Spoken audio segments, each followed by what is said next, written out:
വിവിധ ഇടങ്ങളിൽ വഴിയോരങ്ങളിലും തെരുക്കോണുകളിലും നിന്നുകൊണ്ട് ഇങ്ങനെ ലഹരി മരുന്നിന്, മദ്യപാനശീലത്തിന്, ലഹരി വിൽപ്പനയ്ക്കെതിരെ ശക്തമായി പ്രഭാഷണ പരമ്പരകൾ നടത്തി പോരുന്ന കൂട്ടത്തിൽ ഈ ഗാന്ധിനഗർ പ്രദേശത്തിലും ഞങ്ങൾക്ക് കടന്നു വരുവാൻ സാഹചര്യമുണ്ടായി. അല്പസമയം നിങ്ങളോട് ഞങ്ങൾ സംസാരിക്കുന്ന ഈ സന്ദേശം വളരെ ശ്രദ്ധയോടെ നിങ്ങൾ കേട്ട് നിങ്ങളുടെ ജീവിതത്തിന് ഒരു മാറ്റമുണ്ടാകുവാൻ അവസരമൊരുക്കണമേ എന്ന് ഞങ്ങൾ വിനീതമായി അപേക്ഷിക്കുകയാണ്. വർദ്ധിച്ചു വരുന്ന ലഹരി മരുന്ന് ഉപയോഗം നമ്മുടെ കേരളത്തെ ആകെ മാറ്റിമറിച്ചിരിക്കുകയാണ്. യുവതലമുറകൾ, പ്രത്യേകിച്ച് കോളേജ് വിദ്യാർത്ഥികളും സ്കൂൾ വിദ്യാർത്ഥികളും നശിച്ചുകൊണ്ടിരിക്കുന്ന ഒരു കാഴ്ച നമുക്കെങ്ങും കാണുവാനായി കഴിയും. ലഹരിയുടെ അതിപ്രസരം നിമിത്തമായി കേരളത്തിന്റെ ഏത് മുക്കിലും മൂലയ്ക്കും MDMA ഉൾപ്പെടെയുള്ള സിന്തറ്റിക് ലഹരി പദാർത്ഥങ്ങൾ ലഭ്യമായി കഴിഞ്ഞിരിക്കുന്നു. ഇത് മനുഷ്യ ജീവനും സമൂഹത്തിനും ഭീഷണിയായി മാറിക്കഴിഞ്ഞിരിക്കുകയാണ്. ഈ രാസലഹരി പദാർത്ഥങ്ങൾ വാങ്ങി ഉപയോഗിക്കുന്നതിലൂടെ ഒന്നാമത് മനുഷ്യനുണ്ടാകുന്നത് മോശമായ പെരുമാറ്റ രീതിയാണ്. അനേകം ദുശീലങ്ങൾ നമ്മുടെ മനുഷ്യരുടെ ഇടയിൽ വർദ്ധിച്ചുകൊണ്ടിരിക്കുകയാണ്. അനുദിനം വർദ്ധിച്ചു വരുന്ന അടിപിടി കേസുകൾ, കൊലപാതകങ്ങൾ, പോക്സോ കേസുകൾ എന്നിത്യാദി മുതലായവയെല്ലാം ഇങ്ങനെയുള്ളതായ സാധനങ്ങൾ ഉപയോഗിക്കുന്നതിന്റെ ആ ലഹരിയിൽ നിന്നുകൊണ്ട് ആളുകൾ നടത്തിപ്പോരുന്നതായിട്ടാണ് പൊതുവിൽ അറിയപ്പെടുന്നത്. ക്രൂരമായ ബലാത്സംഗ കുറ്റങ്ങളൊക്കെ തന്നെ നടത്തുന്ന വ്യക്തികളെ ചോദ്യം ചെയ്യുമ്പോൾ അതിന്റെ പിന്നിൽ ഇതുപോലുള്ള ലഹരിയുടെ സാന്നിധ്യം അവരുടെ ശരീരത്തിൽ ഉണ്ട്. അവരിത് ഉപയോഗിച്ചതിന് ശേഷമാണ് ഇതൊക്കെ നടത്തിയത് എന്നൊക്കെയാണ് ചോദ്യം ചെയ്യലുകളിലൂടെയൊക്കെ കിട്ടുന്ന റിപ്പോർട്ടുകൾ. നമ്മൾ മനസ്സിലാക്കണം, കേരളം നാശപാതയിലൂടെയാണ് സഞ്ചരിച്ചു കൊണ്ടിരിക്കുന്നതെന്നാണ്. അപ്പൊ അതുകൊണ്ട് ഇതുപോലുള്ളതായ ബോധവൽക്കരണ സന്ദേശങ്ങൾ നമ്മുടെ നാടിന് അനിവാര്യമാണ്. ആരെങ്കിലും ഇത് കേട്ട് അവരുടെ ജീവിതത്തിൽ ഒരു മാനസാന്തരം ഉണ്ടാകുകയാണെങ്കിൽ തീർച്ചയായും അത് അവരുടെ ജീവിതത്തിന് ഒരു നേട്ടമായി ഇരിക്കുമെന്നതിൽ ഒരു സംശയവും വേണ്ട. നമ്മള് കുറെ വർഷങ്ങൾക്ക് മുൻപ് നമ്മുടെ കേരള ചരിത്രം പരിശോധിച്ചാൽ ഒരു 50-60 വർഷം മുമ്പുള്ളതായ നമ്മുടെ ഈ സമൂഹത്തിനിടയിൽ കുറ്റകൃത്യങ്ങൾ ഇല്ലാതില്ല, ക്രിമിനൽ പശ്ചാത്തലമുള്ളവരില്ലാതില്ല, അനവധിയായിട്ടുള്ള കുറ്റകൃത്യങ്ങളും പ്രവർത്തനങ്ങളും മോശപ്പെട്ട പെരുമാറ്റ രീതികളും എല്ലാം അന്നും ഉണ്ടായിരുന്നു, ഇന്നുമുണ്ട് എന്നതിൽ സംശയമൊന്നുമില്ല. പക്ഷെ അതിൽ നിന്നെല്ലാം വ്യത്യസ്തമായി പുതിയ ഒരു കുറ്റകൃത്യ മേഖല ഇവിടെ തുറക്കപ്പെട്ട് കഴിഞ്ഞു. അതാണ് നമ്മൾ മനസ്സിലാക്കുന്ന സൈബർ കുറ്റകൃത്യ മേഖല. നമ്മുടെ കയ്യിലുള്ളതായ സ്മാർട്ട് ഫോണുകൾ വരെ ഉപയോഗിച്ചുകൊണ്ട് ഇന്റർനെറ്റ് സഹായത്തോടുകൂടെ സോഷ്യൽ മീഡിയകൾ വഴി ആളുകളെ മോശമാക്കുന്ന രീതിയിൽ വൈറൽ വീഡിയോകളും വൈറൽ മെസ്സേജുകളും ഒക്കെ വിട്ട് വ്യക്തിഹത്യ, മാനഹാനി ഒക്കെ വരുത്തി ആളുകളെ മരണത്തിലേക്ക് തള്ളിവിട്ടുകൊണ്ടിരിക്കുന്ന ഒരു തലമുറയിലാണ് നമ്മൾ ജീവിക്കുന്നതെന്ന് മനസ്സിലാക്കണം. അത് മാത്രമല്ല, കഴിഞ്ഞ ദിവസം ആന്ധ്രയിൽ ഒരു പൊർണോഗ്രഫി വീഡിയോ പിടിച്ച ദമ്പതി അപ്ലോഡ് ചെയ്ത് ആളുകളെ കാണിച്ചുകൊണ്ടിരുന്ന ദമ്പതികളെ അറസ്റ്റ് ചെയ്തതായിട്ട് നമ്മൾ വാർത്തകളിൽ വായിച്ചിട്ടുണ്ട്. ഇന്ന് എവിടെയും മനുഷ്യന്റെ കയ്യിൽ സ്മാർട്ട് ഫോണുകൾ ഉള്ളത് കൊണ്ട് തന്നെ ഇതുപോലുള്ളതായ അശ്ലീല വീഡിയോ ചിത്രങ്ങളും ഫോട്ടോ ചിത്രങ്ങളും ഒക്കെ കണ്ട് അതിൽ രസിച്ച് ഈവൻ കുഞ്ഞു കുട്ടികൾ പോലും കൗമാരക്കാരായവർ പോലും ഇതെല്ലാം കണ്ട് രസിച്ച് അതിനകത്ത് മുഴുകിയിരുന്ന് അവരുടെ ജീവിതം നശിപ്പിക്കുന്നതായിട്ട് തെറ്റായ വഴിയിലേക്ക് അവർ ചിന്തിച്ച് പോകുന്നതായിട്ടൊക്കെ നമുക്ക് മനസ്സിലാക്കുവാനായിട്ട് സാധിക്കും. അപ്പൊ ഇതൊക്കെ ഈ നാട്ടിൽ, ഈ കേരളത്തിലും ഇന്ത്യയുടെ പല ഭാഗത്തുമൊക്കെ നടന്നു കാണപ്പെടുന്നതായ സൈബർ കുറ്റകൃത്യങ്ങളാണ്. ഇതേയും നമ്മൾ നോക്കിയാൽ അങ്ങ് അന്യ സംസ്ഥാനങ്ങളിൽ ഇരുന്നുകൊണ്ട് കേരളത്തിലുള്ള ഒട്ടനവധി പേരുടെ ബാങ്ക് അക്കൗണ്ടുകളിൽ നിന്നും ലക്ഷക്കണക്കിന് രൂപകൾ അടിച്ചു മാറ്റിയതായിട്ടുള്ള വാർത്തകളും നമുക്ക് കേൾക്കുവാൻ കഴിഞ്ഞിട്ടുണ്ട്. നാം മനസ്സിലാക്കണം, അവര് പഠിച്ചിട്ടുള്ള അവരുടെ സാങ്കേതിക വിജ്ഞാനം ഉപയോഗിച്ചുകൊണ്ടാണ്, കമ്പ്യൂട്ടർ പരിജ്ഞാനം ഉപയോഗിച്ചുകൊണ്ടാണ് അവര് അന്യദേശത്ത് നിന്നുകൊണ്ട് ഇനി അകലെ പാർക്കുന്ന ആളുകളുടെ പോലും ബാങ്ക് അക്കൗണ്ട് ഡീറ്റെയിൽസ് അവര് മനസ്സിലാക്കി അതിനകത്ത് കിടക്കുന്ന തുക എത്രയുണ്ടെന്ന് മനസ്സിലാക്കി അതൊക്കെ ഒരു നിമിഷ നേരം കൊണ്ട് അടിച്ചു മാറ്റുന്നതെന്ന് നമ്മൾ മനസ്സിലാക്കണം. ഇതൊക്കെ ഒരു സൈബർ കുറ്റകൃത്യമാണ്. ഇത് വേണ്ട, ഇതുപോലെ ഒട്ടനവധി സൈബർ കുറ്റകൃത്യം 50-60 വർഷം മുമ്പ് കാളവണ്ടി യുഗത്തിൽ ഇല്ലാത്തത് ഈ യുഗത്തിൽ അല്ലെങ്കിൽ ഈ കാലഘട്ടത്തിലുണ്ട്. അപ്പൊ ഞാൻ പറഞ്ഞു വരുന്നതിന്റെ താല്പര്യം എന്നാന്ന് വെച്ചാൽ, നമ്മള് മുൻകാലങ്ങളിൽ ജീവിച്ചിരുന്ന മനുഷ്യർ അധികം വിദ്യാഭ്യാസമില്ലാത്തവരും കർഷക വൃത്തിയിലും ഒക്കെ ഏർപ്പെട്ടിരുന്നവരായിരുന്നു. അവരുടെ ഇടയിലും അന്നത്തെ കുറ്റകൃത്യങ്ങളായി പലതും ഉണ്ടായിരുന്നു. കൊലപാതകങ്ങളും പിടിച്ചുപറിയും മോഷണവും മറ്റുമൊക്കെ ഉണ്ടായിരുന്നു. അതിന്നുമുണ്ട്. എങ്കിലും അതിൽ നിന്നും വ്യത്യസ്തമായി ഒരു പുതിയ കുറ്റകൃത്യ രീതി നമ്മുടെ ഇവിടെ ആവിഷ്കരിക്കപ്പെട്ടിരിക്കുന്നു എന്നുള്ളതാണ് ഞാൻ പറഞ്ഞു വരുന്നത്. അപ്പൊ കാലം കഴിയും തോറും, വികസനങ്ങൾ വരും തോറും, വിദ്യാഭ്യാസം മനുഷ്യരുടെ ഇടയിൽ വർദ്ധിക്കും തോറും മനുഷ്യന് മാറ്റങ്ങളല്ലേ വരേണ്ടത് സ്വാഭാവികമായി ചിന്തിച്ചാൽ. പക്ഷേ അതിനു പകരമായി വീണ്ടും വീണ്ടും മനുഷ്യൻ പുതിയ പുതിയ കുതന്ത്രങ്ങളും കുറ്റങ്ങളും കുറ്റകൃത്യങ്ങളും ഒക്കെ നടത്തുവാനുള്ള അവസരങ്ങളാണ് കണ്ടെത്തുവാനായി ശ്രമിക്കുന്നതെന്നാണ് നമ്മൾ മനസ്സിലാക്കേണ്ടത്. അപ്പൊ അത് വിളിച്ചറിയിക്കുന്നതെന്ന് വെച്ചാൽ വിദ്യാഭ്യാസം ഒരു മനുഷ്യനെയും മാറ്റിയെടുക്കുന്നില്ലെന്നാണ്. അവന് ലഭിക്കുന്ന ജീവിത സാഹചര്യങ്ങൾ അവനെ ഒരിക്കലും ഒരു നല്ലവനാക്കുന്നില്ല എന്നാണ്. നമുക്കറിയാം, ഇന്ന് വിരൽത്തുമ്പിൽ മൊബൈലിൽ കുത്തി കുത്തി കുത്തി നമുക്ക് വീട്ടിൽ വരുന്ന കറണ്ട് ബില്ലും അതുപോലെ വാട്ടർ ബില്ലും ഒക്കെ നമുക്ക് അടയ്ക്കുവാനായിട്ട് സാധിക്കും. എങ്ങും പോകണ്ട, ബാങ്കിൽ പണം മതി. നമ്മള് നിമിഷ നേരം കൊണ്ട് സെക്കൻഡുകൾക്കുള്ളിൽ പണമടച്ച് നമുക്ക് ഡിസ്കണക്ഷൻ ഒഴിവാക്കാം. നോക്കണേ, എത്ര സൗകര്യപ്രദമായ ഒരു ജീവിതമാണ് ഇപ്പോഴത്തേത്.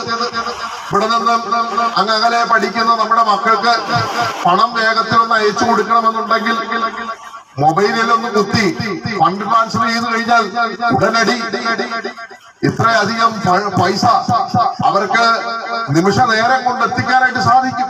നോക്കണേ, ഇങ്ങനെ വളരെ സൗകര്യപ്രദമായി ജീവിക്കുന്ന ഈ ലോകത്തിൽ സൗകര്യം കൊണ്ടോ വികസനം കൊണ്ടോ ജീവിത നിലവാരത്തിന്റെ ഉയർച്ച കൊണ്ടോ ഒന്നും തന്നെ മനുഷ്യൻ നന്നാകുന്നില്ല എന്നുള്ളതാണ് ഞാൻ പറഞ്ഞു വരുന്നത്. ഇവിടെയാണ് സുവിശേഷത്തിന്റെ പ്രസക്തി എന്നുള്ളതാണ് എനിക്ക് പറയുവാനുള്ളത്. ഞാൻ നേരത്തെ പറഞ്ഞതുപോലെ നമ്മള് ഈ സൗകര്യപ്രദമായ അടിസ്ഥാനപരമായി പറഞ്ഞാൽ ശാസ്ത്ര സാങ്കേതിക വികസനങ്ങൾ ഏറെ വന്നിട്ടുള്ള ഇന്നത്തെ ഈ തലമുറയിൽ മനുഷ്യൻ കഞ്ചാവിന്റെ പുറകെയും ചരസിന്റെ പുറകെയും MDMA പുറകെയും മറ്റ് സൈക്കോട്രോപിക് ഡ്രഗുകളുടെ പുറകെയും ഒക്കെയാണ് സഞ്ചരിക്കുന്നത്. എന്താണെന്ന് അറിയാമോ അതിന് പിന്നിലെ കാരണം? സമാധാനമില്ലെന്നുള്ളതാണ്, സന്തോഷമില്ലെന്നുള്ളതാണ്. ഈ സന്തോഷവും സമാധാനം ഒന്നും തന്നെ നമ്മുടെ വിദ്യാഭ്യാസത്തിന് നമുക്ക് നൽകാൻ കഴിയുന്ന ഒന്നല്ല. നമ്മുടെ അടിസ്ഥാന ജീവിത സൗകര്യങ്ങൾക്ക് നൽകാൻ കഴിയുന്ന ഒന്നല്ല ഈ സമാധാനവും സന്തോഷവും എന്നുള്ളത്. നമ്മുടെ പണത്തിനും നമുക്ക് സന്തോഷം നൽകാൻ കഴിയത്തില്ല, സമാധാനവും നൽകാൻ കഴിയത്തില്ല. അതുകൊണ്ടാണ് മനുഷ്യർ, ഇതൊക്കെയുള്ള മനുഷ്യർ ഈ കണ്ട ലഹരിക്ക് പിന്നാലെ, മദ്യത്തിന് പിന്നാലെ ഇങ്ങനെ സഞ്ചരിച്ചു കൊണ്ടിരിക്കുന്നതെന്നും വളരെ വ്യക്തമായി മനസ്സിലാക്കുക. ഓർക്കണേ, മനുഷ്യരിൽ ഒരു അടിസ്ഥാന വാസനയുണ്ട്. അതിനെയാണ് പാപമെന്ന് വിശുദ്ധ ബൈബിൾ പറയുന്നത്. ഈ പാപം മനുഷ്യനിൽ കുടികൊണ്ടിരിക്കുന്നിടത്തോളം മനുഷ്യൻ ഒരിക്കലും നേരായ വഴിക്ക് ചിന്തിക്കാനോ ജീവിക്കാനോ പ്രവർത്തിക്കാനോ സംസാരിക്കാനോ സാധ്യമല്ലെന്ന് എന്റെ പ്രിയരെ നിങ്ങൾ മനസ്സിലാക്കണം. മനുഷ്യന്റെ ജഡത്തെ ഗ്രസിച്ചിരിക്കുന്ന ആ പാപത്തിന്റെ ആ വാസന, ആ പ്രകൃതം മനുഷ്യനെ തെറ്റായ വഴിയിലേക്ക് ചിന്തിപ്പിക്കുകയും തെറ്റായ രീതിയിലേക്ക് സംസാരിപ്പിക്കുകയും തെറ്റായ പ്രവർത്തികൾ ചെയ്യുവാൻ ആ വഴിയിലേക്ക് അവനെ പ്രലോഭിപ്പിച്ച് നടത്തുകയും ചെയ്തുകൊണ്ടിരിക്കും. ഇതെന്നും സംഭവിച്ചുകൊണ്ടിരിക്കും എന്ന കാര്യം വളരെ വ്യക്തമായി നമ്മൾ മനസ്സിലാക്കണം. അതുകൊണ്ട് മനുഷ്യന് അടിയന്തരമായി ചികിത്സ ആവശ്യമായിരിക്കുന്നത് പാപത്തിനാണ് എന്നുള്ളതാണ് മനസ്സിലാക്കേണ്ടത്. ഇന്ന് ഈ ലോകത്തിൽ മനുഷ്യരായ നമ്മളെല്ലാവരും അഭിമുഖീകരിക്കുന്നതും അനുഭവിക്കുന്നതുമായിട്ടുള്ള വിവിധങ്ങളായിട്ടുള്ള പ്രശ്നങ്ങൾക്കും പിന്നിലെ പ്രധാന കാരണക്കാരൻ പാപമാണ് എന്ന് പറഞ്ഞാൽ നിങ്ങൾ മനസ്സിലാക്കുമോ? എന്നാൽ യാഥാർത്ഥ്യം അതാണ്. ബൈബിൾ അങ്ങനെയാണ് പറയുന്നത്. പാപത്താൽ മരണവും ഈ ഭൂമിയിലേക്ക് പ്രവേശനം ചെയ്തു. പാപം മനുഷ്യന് രോഗം പ്രദാനം ചെയ്തു. പാപത്തിന്റെ പരിണിതഫലമാണ് ഇന്ന് ലോകത്തിൽ മനുഷ്യൻ അനുഭവിക്കുന്ന എല്ലാ തിന്മകളുടെയും ആ അവസ്ഥയെന്ന് പറഞ്ഞാൽ നിങ്ങൾ വിശ്വസിക്കുമോ?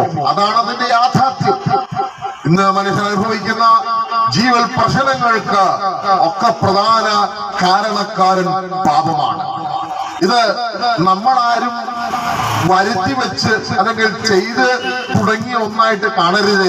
ഇത് നമുക്കൊക്കെ മുൻപേ നമ്മുടെ എല്ലാവരുടെയും പൂർവ്വപിതാവായി ഏകപിതാവായി അറിയപ്പെടുന്ന ആദം അന്ന് ഏദൻ തോട്ടത്തിൽ വെച്ച് ദൈവം കൊടുത്ത കൽപ്പന നിരസിച്ചും ലംഘിച്ചും കൊണ്ട് ചെയ്തതുകൊണ്ട് പാപം മനുഷ്യനിൽ പ്രവേശിച്ചതാണ്.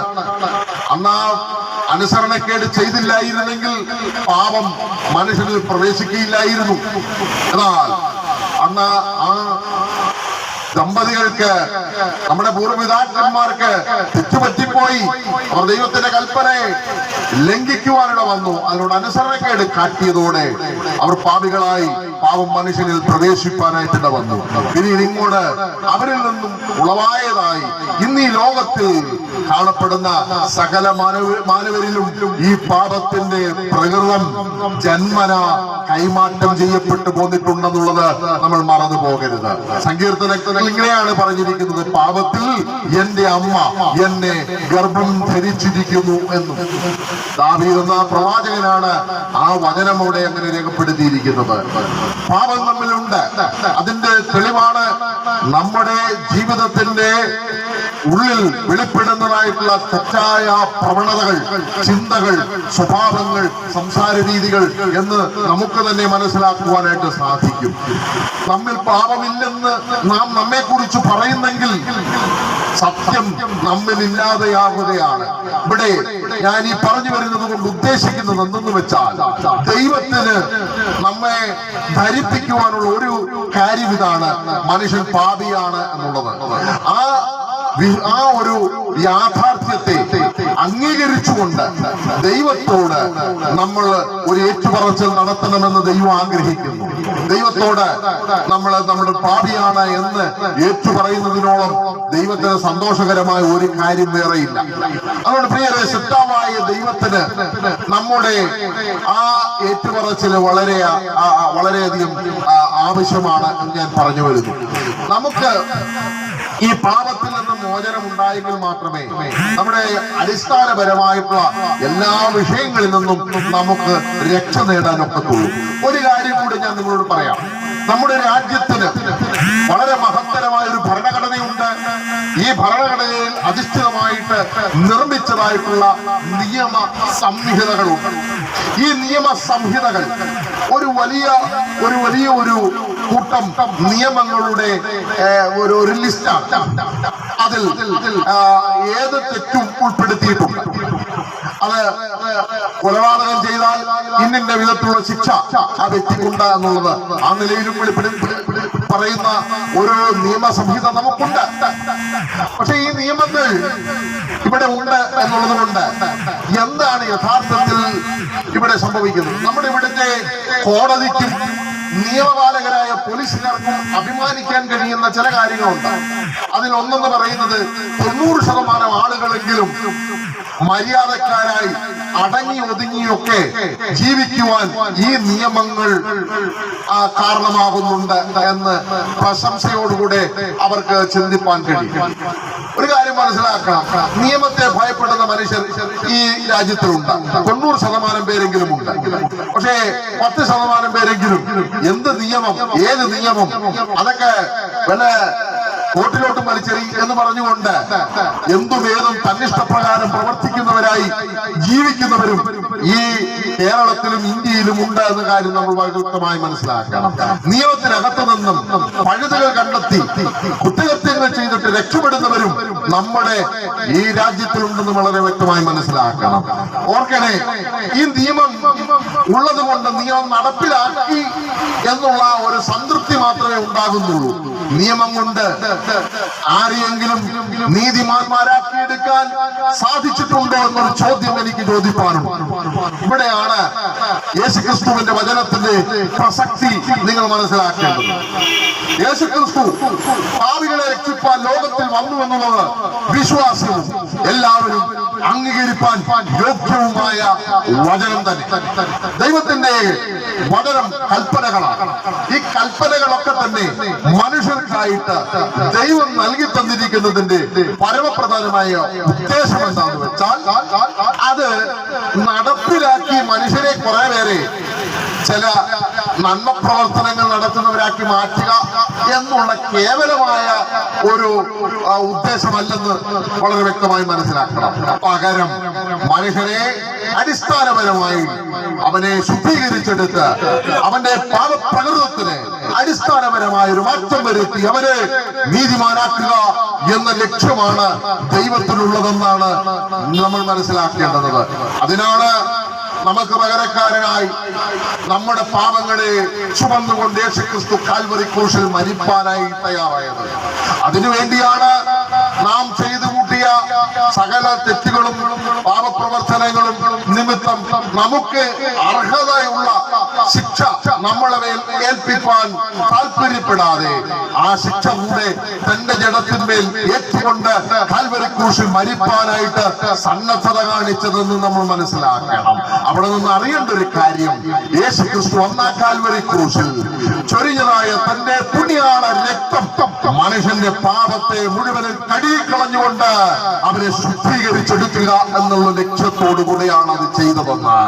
ആ പാപത്തിന്റെ ശുദ്ധീകരണം ആ യേശുവിന്റെ രക്തത്താൽ നമുക്ക് സാധ്യമാണ് പ്രിയരെ. അങ്ങനെ ആ ശുദ്ധീകരണത്തിലൂടെ പൂർണ്ണമായ ഒരു കഴുകല് നമുക്ക് ലഭിക്കും. നമ്മുടെ പാപപ്രകൃതത്തിന് അടിസ്ഥാനപരമായ ഒരു മാറ്റം നമുക്ക് അങ്ങനെ സാധിപ്പിച്ചെടുക്കുവാൻ കഴിയും.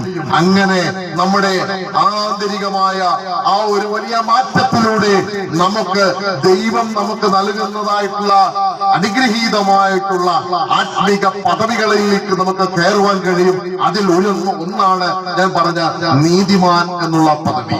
ആരെയെങ്കിലും നീതിമാൻ എന്ന് വിളിക്കാൻ ഒക്കുവോ?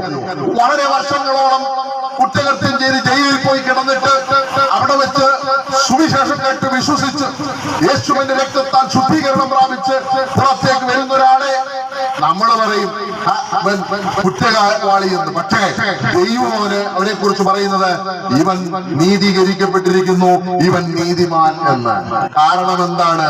ഈ ശുദ്ധീകരണം കൊണ്ടാണ് അവൻ നീതിമാനായതെന്ന് മനസ്സിലാക്കണം. അവിടെ പ്രിയരെ, നമ്മൾ മനസ്സിലാക്കേണ്ട ഏറ്റവും പ്രധാനപ്പെട്ട കാര്യങ്ങളാണ് ഞാനിവിടെ പറഞ്ഞു വരുന്നത്. ഇങ്ങനെ ഒരു മാറ്റം ജീവിതത്തിൽ നിങ്ങൾ പ്രാപിച്ചാൽ നിങ്ങളുടെ ജീവിതം അനുഗ്രഹിക്കപ്പെടും.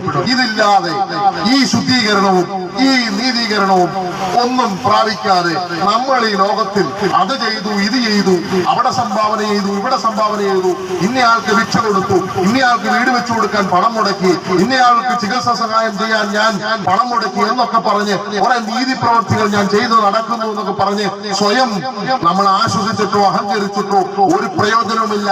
അതൊക്കെ പാപിയായ ഒരു മനുഷ്യൻ ചെയ്യുന്ന പ്രവൃത്തിയായിട്ട് ദൈവം കാണുന്നുള്ളൂ എന്ന് പറഞ്ഞാൽ അത്തരത്തിൽ നന്മ പ്രവൃത്തി എന്ന് ലോകത്തിലെ പല മനുഷ്യരും വിശേഷിപ്പിക്കാവുന്ന എല്ലാ കാര്യങ്ങളും ചെയ്യുന്നവരുടെ പ്രവർത്തനങ്ങളെ കറപുരണ്ട തുണി പോലെ മാത്രമേ ദൈവം കാണുന്നുള്ളൂ എന്ന് വളരെ വ്യക്തമായി പ്രിയരെ മനസ്സിലാക്കണം. അടിസ്ഥാനപരമായ യേശുവിന്റെ രക്തത്താലുള്ള ശുദ്ധീകരണം ഇല്ലാത്ത സകല മനുഷ്യരുടെ നീതി പ്രവർത്തികളെ ശൂന്യതയിൽ നിന്നുകൊണ്ട് അർത്ഥശൂന്യമായ ഒരു കാര്യമായി കണ്ടുകൊണ്ടാണ് ദൈവം അതിനെ വിലയിരുത്തുന്നതെന്ന് നമ്മൾ വളരെ വ്യക്തമായി മനസ്സിലാക്കുക. എന്റെ പ്രിയരെ, എന്റെ വാക്കുകൾ ഞാൻ അവിടെ ചുരുക്കുവാനായിട്ട് ഇച്ഛിക്കുകയാണ്. പാപത്തിൽ നിന്നൊരു മോചനം വേണോ? യേശുവിന്റെ രക്തത്താലുള്ള ശുദ്ധീകരണം വേണം. ഇന്ന് കാണപ്പെടുന്നതായിട്ടുള്ള MDMA പോലുള്ള മാരക രാസലഹരി പദാർത്ഥങ്ങൾ മനുഷ്യനെ രസിപ്പിക്കുന്നുണ്ട്. ശരി, മറ്റനവധി പാപപ്രവർത്തനങ്ങളും മനുഷ്യനെ രസിപ്പിക്കുന്നുണ്ട്.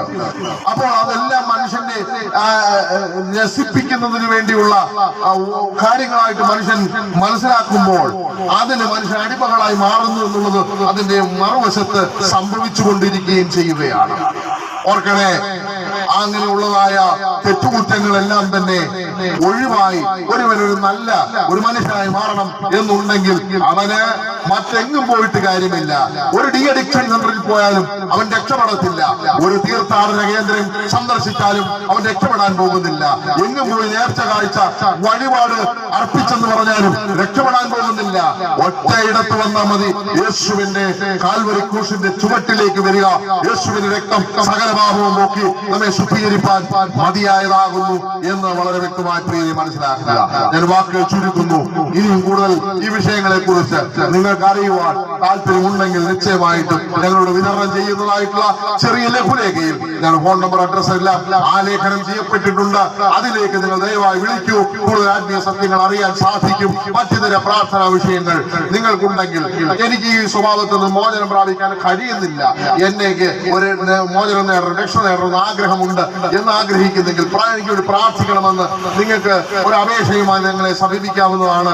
നിശ്ചയമായും ഞങ്ങൾ നിങ്ങൾക്കായി പ്രാർത്ഥിക്കും. ആ ഫോൺ നമ്പറിൽ ബന്ധപ്പെടൂ. ദൈവം നിങ്ങളെല്ലാവരും സഹായിക്കട്ടെ. ഇത്രത്തോളം സമയം കേട്ടുന്നതിന് നന്ദിയെ കൂടി അറിയിച്ചുകൊണ്ട് ഞാൻ നിർത്തുന്നു. അടുത്ത മകളെയുമായി ഞങ്ങളെ ശ്രദ്ധിച്ച എല്ലാ പ്രിയപ്പെട്ടവർക്കും ഒരിക്കൽ കൂടെ കർത്താവായ യേശുക്രിസ്തുവിന്റെ നാമത്തിൽ ഞങ്ങളുടെ നന്ദി അറിയിക്കുന്നു. പ്രിയമുള്ളവരെ, ദൈവത്തിന്റെ വചനം മനുഷ്യന്റെ ജീവിതത്തിൽ വരുത്തുന്നതായ രൂപാന്തരമാണ് സമയം നിങ്ങളുമായി കർത്താവിന്റെ ദാസൻ പങ്കുവച്ചത്. മറ്റൊരുത്തരിലും രക്ഷയില്ല. രക്ഷിക്കപ്പെടുവാൻ ആകാശത്തിന്റെ താഴെ മനുഷ്യരുടെ ഇടയിൽ നൽകപ്പെട്ടിരിക്കുന്ന ഏകനാമം അത് കർത്താവായ യേശുക്രിസ്തുവിന്റെ നാമം. യേശുക്രിസ്തുവിന്റെ ആ സുവിശേഷം ഞങ്ങളിൽ വരുത്തിയതായ രൂപാന്തരമാണ് ഇന്ന് ഈ പകൽ സമയം ഇവിടെ ഞങ്ങൾ കടന്നു വന്ന് ഈ സുവിശേഷം അറിയിക്കുവാനുള്ളതായ അനുഭവം. അതുകൊണ്ട് നിങ്ങൾക്ക് വേണ്ടി പ്രാർത്ഥിക്കാം. ആർക്കെങ്കിലും രക്ഷ പ്രാപിക്കണമെന്നോ വിടുതൽ പ്രാപിക്കണമെന്നോ ആഗ്രഹമുണ്ടോ? കർത്താവായ യേശുക്രിസ്തുവിലേക്ക് കടന്നു വരിക, സുവിശേഷം കേൾക്കുക, സത്യസുവിശേഷത്തിലേക്ക് ശ്രദ്ധ തിരിക്കുക. പരിശുദ്ധ പിതാവേ, യേശുവിന്റെ അധികാരമുള്ള നാമത്തിൽ അടുത്ത മകളെയുമായി ഞങ്ങളെ ശ്രദ്ധിച്ച എല്ലാ പ്രിയപ്പെട്ടവരെയും ദൈവകരത്തിലേക്ക്